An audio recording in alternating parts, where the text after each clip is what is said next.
Dieu veut nous sauver en dépit de nos infidélités, de nos égarements, de nos errements. Telle est bien l'espérance qui vient fortifier nos vies.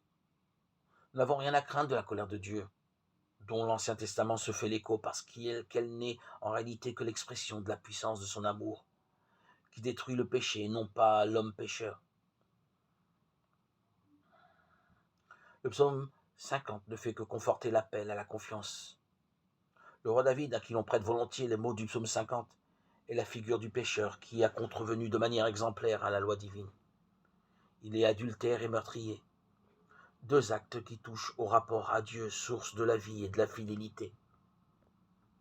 David est à la fois parfaitement conscient des actes qu'il pose, séduire la femme d'un de ses généraux et commanditer le meurtre de ce dernier.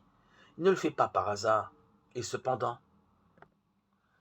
il est aveuglé, car la tentation qui s'insinue dans le cœur paralyse la raison. Il faut le récit en parabole du prophète Nathan, pour que les écailles lui tombent des yeux et qu'il se reconnaisse pour ce qu'il est, un pécheur. La force de David réside dans sa confiance illimitée, non en lui-même, il a bien vu ses limites, mais en Dieu. Il a compris l'intention divine. Je pardonnerai leurs fautes, je ne me rappellerai plus leurs péchés. Jérémie 31-34.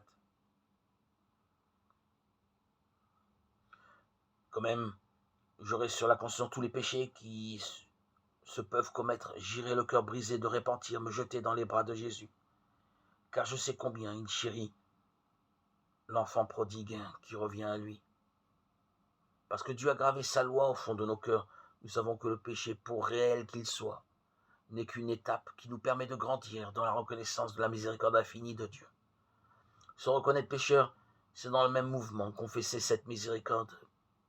Pitié pour moi, mon Dieu, dans ton amour. Efface mon péché, lave-moi tout entier de ma faute.